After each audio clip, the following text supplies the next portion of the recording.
Hello, my name is Ekello Harrid, and welcome to Why AI Matters. And why does AI matter today? Because you can definitely teach an old dog a new trick. I'll explain it after the bumper.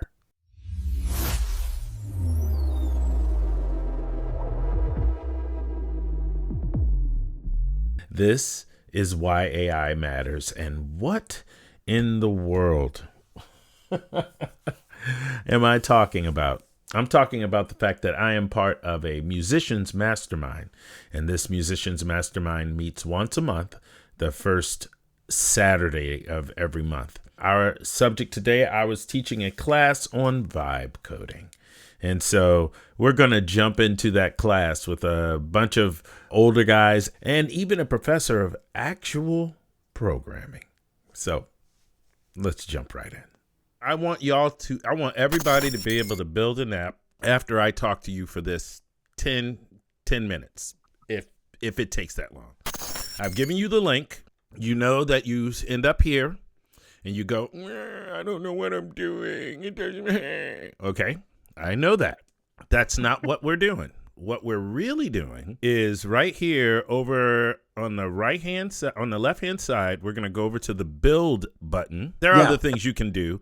You can play in the playground, and you've got your home, which is what you just saw. You've got your playground, which is where you can use your chats and your image generators and stuff like that and make videos. That's the playground, is where you build applications. Now, I was just thinking, because what I want to do at the end of this 10 minutes is really just have you go, oh, I could build this thing for myself and do this thing infinitely better without having to worry about security or anything like that, because I'm just building it for myself. Here, you've got your playground, you've got your build, you've got your dashboard. We're not going to worry about dashboard or playground today. We're only going to worry about build. Over here, you're going to make sure that when you, in your build section, that you click on your model sort of pro preview thing. See here, right? You want to make sure that you are set to Gemini 3. You don't have to put any instructions in or change your React thing or any of that stuff.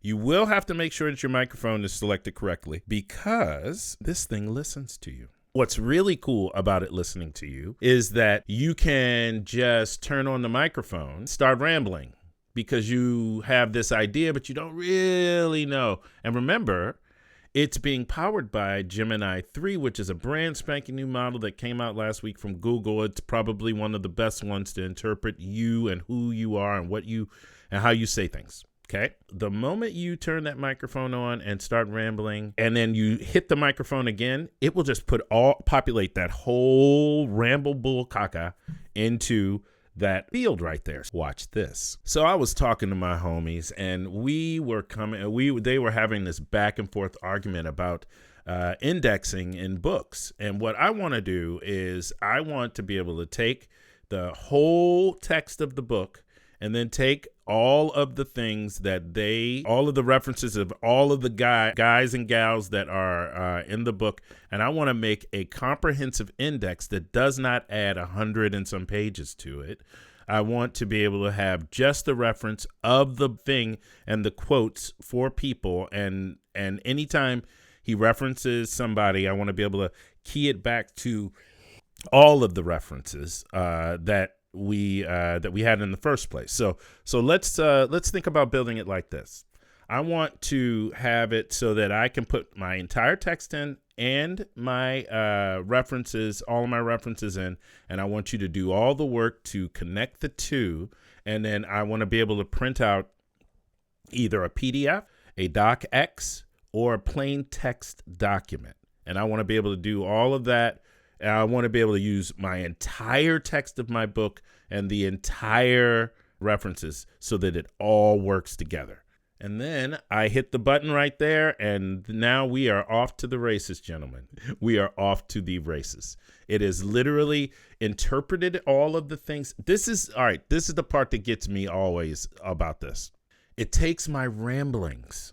I was talking to my homies, and we were having a back and forth argument about indexing books. I want to to take the whole thing. And then it took all of those ramblings and my going back over it again and trying to make sure it understand. It took all of that and it says, let's me think about building it like this. And then it listed out, it did all the work for me after I did my natural language thing. The most important thing that you can do is natural language.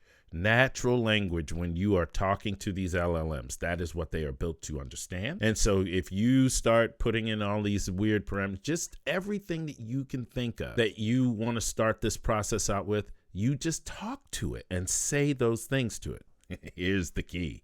This is the part that's going to super excite you. Once you have done that and it has kind of parsed out all of this stuff, all you have to do is go right over here and hit this thing right here. It's called build. And then it will start a conversation that is also building a thing.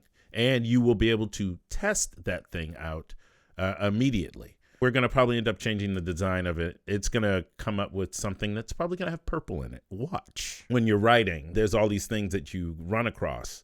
It comes back on phrases over and over again. It does all of these weird and interesting things. But what's really cool is that you can take those kind of AI-isms and you can use them to your advantage. You know that it's going to be a certain way and you already know how you're going to combat it. So what I would do is it's going to come up purple or whatever. It came up with the name of the app, AutoIndexer Pro. Yep. AutoIndexer Pro. Where do you see that? Up at the top. It's right under here. The pictures of us. See that? Yeah. Right up and you can, of course, change it with the edit. Right button. there. Right there. The edit. But hey, you want to hear something? You want to see something crazy, Jeff? Yeah. You can save your app to your own computer.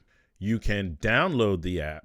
You can save your app to, actually, where do you save the app? Might save it to your Google Drive or something. Yeah, maybe to your Google Drive. And then you could download the app.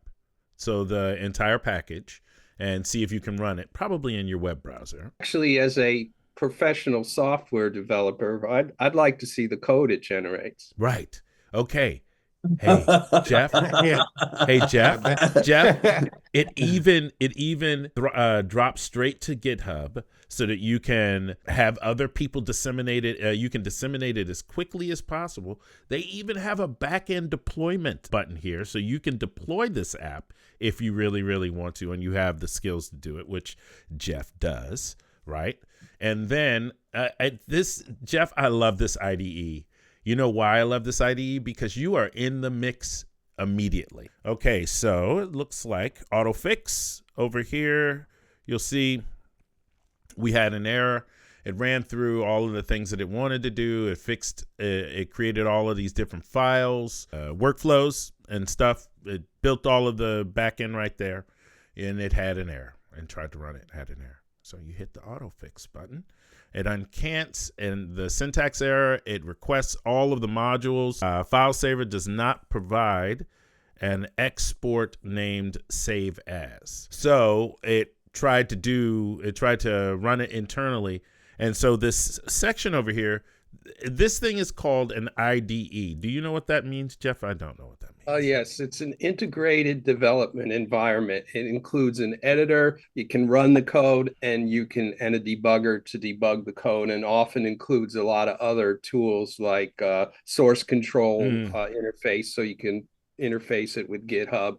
You know, I should bring you on my show properly, Jeff, and we could just have a decent long discussion as you help me kind of get through my anti-gravity hump. Because well, let me make a few other comments recognizing the files. It looks like the code is TypeScript, which is sort of a variation of JavaScript as it stands, and you probably can change languages, but it looks like it's meant to be run in a web browser. Right. It does seem like it. And as a matter of fact, that's one of the main advantages is that you run it in a web browser. That means you can deploy it on your website and run it on your website. Right. It also means you don't have to worry about the differences between running it on a browser on Windows or on Mac or whatever. Right. Right.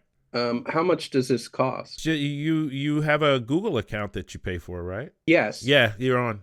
This is it. If you wanted to use VO3. Oh, it's generate video. You have to pay extra. Yeah, it's you have to work into you have to set up an API. I use VO 3.1, but I don't use it from Google because I've got it cheaper In because they somebody license it. else's product, right? Yeah, but so a lot of the stuff in this is familiar from other sources. I think it built this app. And oh, It, look, everybody, it's purple. yeah, and I I'm telling imagine you, you it's can like, change that too. yeah, oh, absolutely, you could change that. So it I just could, looks like it's waiting for you to feed in the text. yes, it is. And then here's the references: lists separated by commas. Sherlock Holmes, blah blah blah blah blah blah. Right? Interesting choice. You think that that's the Sherlock Holmes thing, Dr. Watson? It's Oh, because it's I'm a Sherlock Holmes fan. all right, everyone. Part 2 tomorrow. I'll see you then.